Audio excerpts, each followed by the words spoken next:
Sir, Kumaraswamy ಅವರು ನಿನ್ನೆ ನೀಚತನದ ಬಗ್ಗೆ, ನೀಚ ರಾಜಕಾರಣದ ಬಗ್ಗೆ, ನೀಚ ಅನ್ನೋ ಪದವನ್ನು ಬಳಸಿ ಮಾತಾಡಿದ್ದಾರೆ. ಅವ್ರು ಒಳ್ಳೇದಾಗಲಿ, ಭಾಳ ಚೆನ್ನಾಗಿ ಒಳ್ಳೊಳ್ಳೆ ಮಾತುಗಳನ್ನು ಆಡ್ತಾ ಇದ್ದಾರೆ.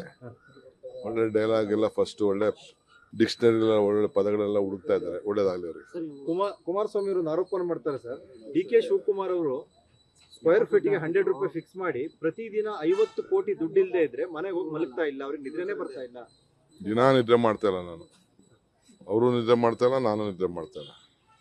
ನಿಮ್ಗೆ ಈ ಆರೋಪ ಮಾಡ್ತಾರೆ, ಅವ್ರು ಯಾಕೆ ನಿದ್ರೆ ಮಾಡ್ತಾ ಇಲ್ಲ ಅಂತ ಗೊತ್ತಾಗಿಲ್ಲ. ಅಲ್ಲ, ಅವ್ರಿಗೆ ನಂಗೆ ಸಿಕ್ಕಿಲ್ವಲ್ಲ ಅಂತ ಕೈ ನಾವು ಸಿಕ್ಕೋತಾ ಇದ್ದಾರೆ. ನನಗೆ ಈ ಚಾನ್ಸ್ ಸಿಕ್ಕಿಲ್ವಲ್ಲ, ಬರೀ ಅವ್ರು ಹೊಡಿತಾ ಇದಾರಲ್ಲ ಅಂತ ಪಾಪ ಅವ್ರಿಗೆ ಬರ್ತಾ ಇದ್ದಾನೆ. ಮತ್ತೆ ಇನ್ನೊಂದು ಮಾತು ಹೇಳಿದ್ರು ಸರ್, ಅವತ್ತು ನೀವು ಮುಂಬೈಗೆ ಹೋಗಿ ನಿಂತಾಗ ಅದು ಕೇವಲ ಒಂದು ನಾಟಕೀಯವಾದ ವರ್ತನೆ. ಅದು ಒಬ್ಬ MLA ಕರ್ಕೊಬರಕ್ ಆಗ್ಲಿಲ್ಲ, ಬರೀ ನಾಟಕ ಮಾಡೋದ್ರಲ್ಲಿ ಹೋಗಿ ನಿಂತ್ಕೊಂಡು ಒಂದು ಸ್ಟೋರಿ ಬಿಲ್ಡ್ ಮಾಡ್ಕೊಳಕ್ ನೋಡಿದ್ರು, ಬಂಡೆ ತರ ನಿಂತೆ.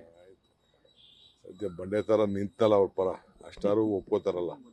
I am so happy. ನಾಟಕಾರು ಮಾಡಿದ್ನಲ್ಲ, ಅದನ್ನ GT ದೇವೇಗೌಡರು, ಶಿವಲಿಂಗೇಗೌಡರು,